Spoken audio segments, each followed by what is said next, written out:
몸보신, 기력을 회복하는 데는 장어만한 것이 없습니다. 장어가 통으로 들어간 탕도 좋아하지만 오늘은 구워져 나오는 장어구이입니다. 저의 최애 민물 장어집을 소개하고 그 반값으로 먹을 수 있는 착한 가격의 바다 장어집도 소개합니다. 영상 말미에는 전통시장도 돌아보고 김도 하나 포장해 왔습니다. 그럼 바로 시작해 보겠습니다. 부산 그 알려주고 싶지 않은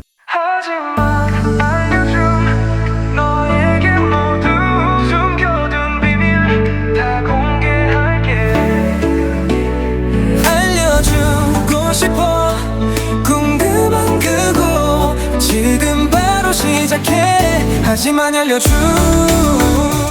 자, 여러분, 오늘은 민물장어를 찾아 연산동 토곡에 왔습니다. 바로 청송집입니다. 1975년 부산 엉궁에서 시작된 곳인데 2015년 창업주가 작고하시면서 자녀분들이 하단과 연산동에서 각각 독립해서 영업을 하고 있는 곳입니다. 사실상 1960년대도 장사를 하셨을 거라고 하니 그 역사가 좋게 60년 가까이 되었음을 알 수 있었습니다. 여긴 민물장어와 제첩국이 포함된 식사를 같이 시키시는 게 좋습니다. 먼저 장어 공국이 나옵니다. 그냥 드시면 살짝 비릴 수도 있기 때문에 소금을 넣고 후추를 뿌려 드셔야 합니다. 그러면 어릴 때 자주 먹던 구수하고 진한 민물장어 공국의 맛이 떠오르게 되실 겁니다. 제가 일본 히츠마부시보다 청송집을 좋아하는 이유는 바로 한국적인 색채를 너무나 잘 살린 집이기 때문입니다. 가장 마음에 드는 것은 더덕무침이지만 다른 찬들도 드셔보시면 아마 만족하시지 않을까 싶습니다. 오랜만에 만나보는 청송집의 민물장어구이가 등장합니다. 보시는 양은 3인분입니다. 이곳의 민물장어구이는 연탄불에 구워져 나오기에 불향이 솔솔 풍겨져 나오고 타레 소스의 맛이 히츠마부시의 그것보단 덜 달기에 제 입엔 아주 안성맞춤입니다. 거기에 이곳의 제첩국은 웬만한 전문점보다 맛이 뛰어나다고 생각합니다. 제첩국을 포함한 식사까지 시키면 인당 32,000원이란 가격인데 드셔보시면 전혀 본전 생각이 나지 않는 구성입니다. 와이프가 민물장어를 장인어른께 먼저 덜어드립니다. 저도 토실해 보이는 민물장어 한 점을 들어봅니다. 코끝 가까이 다가오니 그 향이 올라와서 먹기 전에 벌써 침이 고입니다. 제법 통통한 민물장어를 먹어보면 절로 눈이 스르륵 감기게 됩니다. 제첩의 향도 진해서 역시 좋다는 생각이 절로 들게 됩니다. 값이 나가는 민물장어를 쌈 싸먹기에는 아쉽나라는 생각이 잠시 스치지만 생강 마늘을 넣은 쌈을 입에 넣는 순간 그런 생각은 바로 사라집니다. 사장님께서 갈수록 단맛을 절제하는 방향으로 간다고 하셨는데 그래서인지 저는 이곳의 민물장어가 은은한 불향에 적당한 당미에 찌소스가 내는 감칠맛의 밸런스가 아주 좋다고 생각합니다. 그리고 여긴 이 더덕무침이 반칙입니다. 일일이 잘게 다 찢어서 양념에 재워 숙성시킨 맛인데 이걸 민물장어와 흰밥과 함께 먹으면 형언할 수 없는 맛을 선사해줍니다. 쪽파 무침도 참 고소하고 제첩국은 중간중간 입을 상쾌하게 만듭니다. 간혹 히츠마부시 집에서 장어가 너무 건조한 게 아닌가 싶을 때가 있었습니다. 여긴 꼬리를 먹고 확실히 느꼈습니다. 너무 바싹 구워서 수분을 날린 느낌이 아니라 적당한 기름짐에 속은 부드러운 식감이라 역시 만족할 수밖에 없다는 것을요. 찬들과의 합도 너무 좋기에 결국 공깃밥을 추가하고 가장 마음에 드는 더덕무침 리필도 요청드렸습니다. 그리고 민물장어를 좀 더 진하게 드시고 싶으신 분들은 생강을 올리고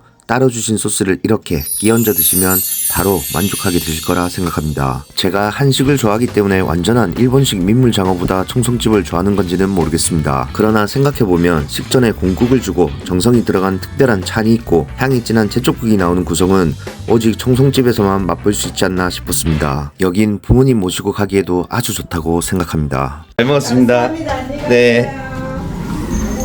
자, 두 번째 집을 찾아 소동 미로시장에 왔습니다. 민물장어를 먹었으니 이제 바다장어를 먹어볼 차례입니다. 착한 가격으로 우리의 활력을 책임지는 바로 통발장어입니다. 여러분도 궁금하시면 한번 찾아보시면 아시게 될 텐데 바다장어, 그러니까 붕장어의 영양소는 민물장어와 갯장어에 절대 뒤지지 않습니다. 그리고 여기는 생물장어를 쓰는 곳입니다. 장어구이 소짜 반반에 공깃밥 2개를 시켰습니다. 직접 구워주는 바다장어 구이집으론 드물게 착한 가격 업소인데 가격뿐 아니라 구성도 좋습니다. 특히 들깨를 올려주는 이 장어 추어탕의 맛은 누구나 좋아할 맛이 아닐까라는 생각이 듭니다. 사장님께서 과거 삼성에도 납품했던 장어 공장을 운영했던 경력이 있으신 분이라서 이곳의 바다장어는 선도도 확실하고 씨알도 좋은 편입니다. 뜨거운 불 앞에서 이렇게 일일이 구워주는 노고를 생각했을 때 인당 16,000원이란 가격에 바다장어를 푸짐히 먹을 수 있다는 것은 어쩌면 축복과 같은 일이 아닐까 싶습니다. 진짜 요즘 시대 사양인 가게 같은 데가 없지.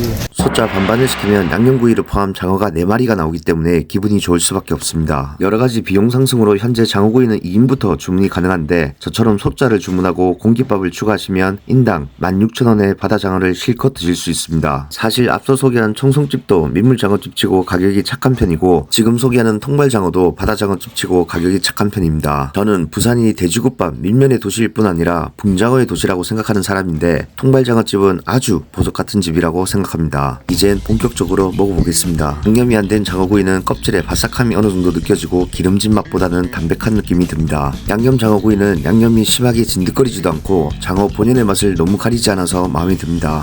그리고 곧바로 장어 추어탕의 맛도 음미해봅니다. 장어탕도 진짜 맛있다. 장어탕을 따로 파는 이유가 바로 납득이 가는 맛입니다. 장어가 넉넉하기에 눈치 보지 않고 쌈도 그냥 막 싸먹습니다. 소금구이는 데리야끼 소스가 있기에 이것저것 변주를 줘가면서 먹기 좋습니다. 통발장어는 장어구이 한 마리를 시키면 인당 12,000원에 드실 수 있지만 저는 두 분이서 가시면 무조건 소자에 공깃밥 추가로 해서 넉넉하게 인당 2마리씩 드시는 걸 추천드립니다. 잘 구워진 바다장어를 흰 쌀밥 위로 올리고 초생강을 약간 과하다 싶을 정도로 올리면 약간 장어초밥도 생각나면서 괜찮다 싶습니다. 민물장어는 비싼 가격 덕택에 자주 먹긴 곤란한 측면이 있지만 바다장어는 착한 가격 덕택에 언제나 우리 곁에 있어주는 존재라는 생각이 들기도 했습니다. 참기름장에 찍어 먹으니 고소한 맛이 올라옵니다. 추어탕에 제피가루를 넣어 먹으면 풍미가 확 더 올라갑니다. 식당은 저마다의 포지션이 있기 마련이지만 통발장어처럼 맛, 구성, 가격을 다 잡은 곳을 만날 때마다 항상 이런 집이 풍파 없이 꾸준하게 롱런했으면 하는 바람을 가지게 되는 것 같습니다. 네.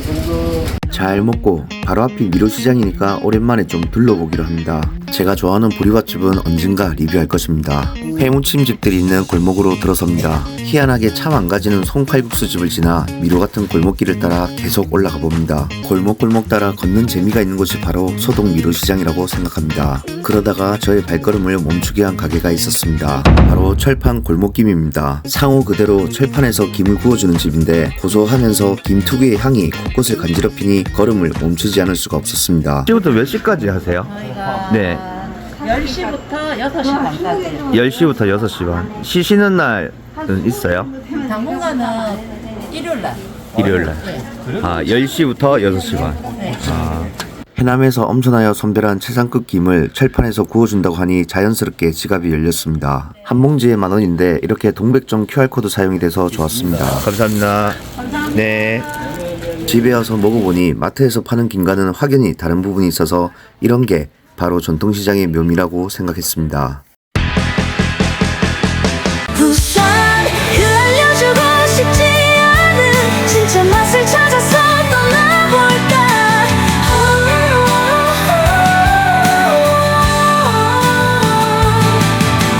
햇살 가득 머금은 숨은 맛집 혼자만 알기엔 너무 아까워.